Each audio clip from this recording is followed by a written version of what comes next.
देश में सफेद कोट के खूनी लुटेरे आ गए हैं। ये जो डॉक्टर्स, जो हॉस्पिटल्स हैं, किसी ब्रांडेड हॉस्पिटल का नाम नहीं लूंगा आज, लेकिन आपको शेयर करना चाहता हूं कि ठीक है, पैसा कमाओ, कोई दिक्कत नहीं है, पैसा कमाओ, पर किसी की मजबूरी का फायदा मत उठाओ। आज अजीबोगरीब हालत हो गई है।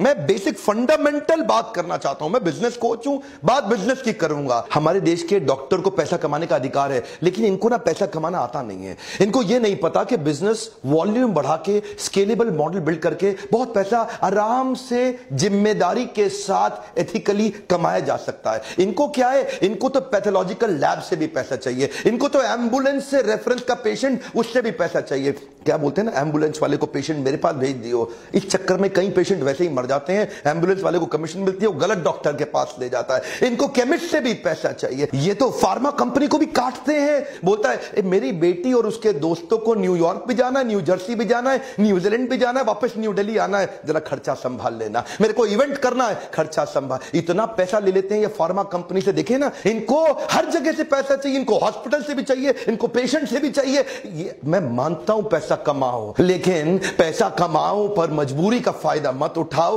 वो फार्मा कंपनी सारा खर्चा उसी आपकी दवाई में ऐड कर देती है और बाद में आप लुटते रहते हो। बड़ा स्कैंडल है ये, अजीबोगरीब स्कैंडल है। मैं बताना चाहता हूं, बिना स्कैंडल के भी आप पैसा कमा सकते हो। हमारे लीडरशिप फनल में कई डॉक्टर्स आते हैं, हम उनके साथ स्केलेबल बिजनेस मेथड्स डिस्कस करते हैं। बहुत पॉसिबल ऑलरेडी तरीके हैं देश में और कई लोग कर भी रहे हैं। अब बेचारा पैथ लैब वाला सोचता है कि बढ़िया लैब, बढ़िया टेस्ट आपको करके दूं, अच्छी टेक्नोलॉजी ले आऊं, पर डॉक्टर को क्या चाहिए? उसको तो चाहिए, अच्छा पैथ लैब के पास पेशेंट आता नहीं है, तो उनको वो सोचते हैं यार पेशेंट क्यों नहीं आ रहा तब उन्हें पता चला डॉक्टर के पास जाओ, वो भेजेगा। अब वो डॉक्टर के पास जाते हैं, पेशेंट भेज यार, पेशेंट भेज, मुझको क्या मिलेगा?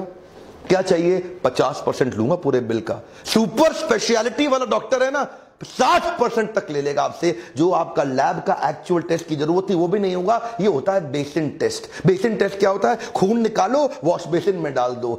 स्कैंडल है, बड़ा स्कैंडल है। पैसा कमाना मुश्किल नहीं है, बिजनेस के मेथड सीखने पड़ेंगे। लल्लू लाल डॉक्टर बन गए। 8 लाख डॉक्टर होते हुए भी आज हमारा देश हेल्थ केयर के स्टेटस में 154वें नंबर पे आ रहा है दुनिया में। इतना पीछा, टॉप 150 में भी आज हमारा देश नहीं दिखाई पड़ रहा। हम इनको भगवान जैसा मानते हैं, ये सोचते हैं भगवान जैसा नहीं, मैं ही भगवान हूं, तो मैं लूट लूंगा, खत्म कर। ऐसे लुटेरे आए हैं। आजकल हॉस्पिटल्स सेल्स की रिव्यू करते हैं, डॉक्टर्स को रिव्यू मीटिंग में बिठाते हैं। जितना एडमिशन कराओगे उस पर कमीशन पाओगे। डॉक्टर की तो चांदी है, लगाओ, एडमिशन में डाले जाओ, हर एक को डाल दो। उसको ऑपरेशन के टारगेट, कितने ऑपरेशन कराए भाई तूने, पूछता है उससे मालिक, तूने कितने ऑपरेशन कराए? उससे क्या पूछता है? कितने एडमिशन कराए, कितनी तूने लैब में टेस्ट कराई, और कितने दिन फालतू रखा, कितनी कमाई कराई, प्राइवेट बेड वाले कितने थे, शेयर्ड बेड वाले कितने थे। ये धंधा बन गया। टारगेट देते हैं, तेरा प्रमोशन पक्का, अपना टारगेट पूरा कर ले, काट ले।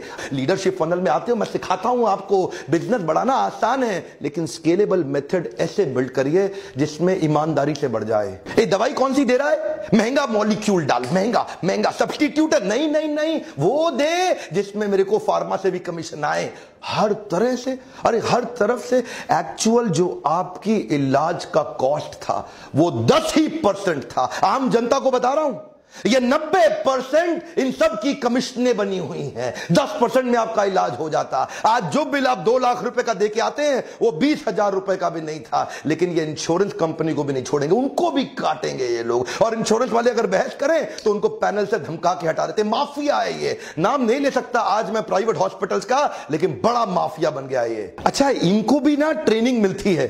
इनकी ट्रेनिंग क्या है? डॉक्टर्स को थोड़ा पेशेंट को डरा दो, पहले जबरदस्ती मत करो, थोड़ा पहले पेशेंट को डरा दो। एक बार डरा दो, फिर देगा आपको पैसा। उसको जिंदगी, रिश्ते, अपने माता पिता, प्यारे, जो मर्जी ले लो, जबरदस्ती मत बोलो। पहले थोड़ा डराओ पेशेंट को, हल्का सा धमकाओ पेशेंट को कि तू बड़ा नुकसान होने। वो अच्छा डॉक्टर साहब, जो कहते हो कर लो डॉक्टर साहब। आज ये एक झटके में जिंदगी भर की सेविंग भी खा जाते हैं आपकी। शर्म नहीं आती इनको। आपको पता है 2010 से पहले हमारे देश में एक गर्भवती मां के केवल 8.5% गर्भवती माओं के सिजेरियन हो रहे थे। आज तो क्या कहते हैं, रिस्क है जी, बड़ा रिस्क है। एक्चुअली सिजेरियन की प्रैक्टिस आई थी कि जब लाइफ एंड डेथ का मामला हो जाए तब करना है।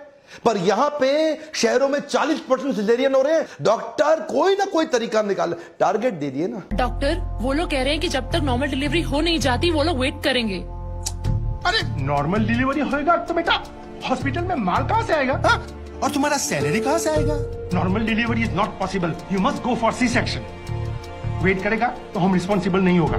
उनको 2-4 बड़ा बड़ा मेडिकल टर्म्स चिपकाने का। ये प्राइवेट हॉस्पिटल, जो ब्रांडेड हॉस्पिटल, टारगेट दिए हुए हैं। कितने सिजेरियन? तेरे कितने? बोला मेरे इतने। तेरे कितने? ये परफॉर्मर निकला है, हा, इसको प्रमोट करो। धंधा बदल गया है, कॉर्पोरेट बना दिया इन्होंने। आज वो फेमस केस देखते हैं ना आप, किसी को उल्टी आ जाती है, 15 रुपए के ORS से काम चल जाता। पर ये क्या करेगा? तेरा अपेंडिक्स फट गया है, तेरा तो अपेंडिक्स फट गया है, अब क्या होगा? कुछ नहीं, छोटा सा ऑपरेशन है, बस 1.5 लाख रुपए का बिल, एक चीरा लगाया और चीरा बंद किया।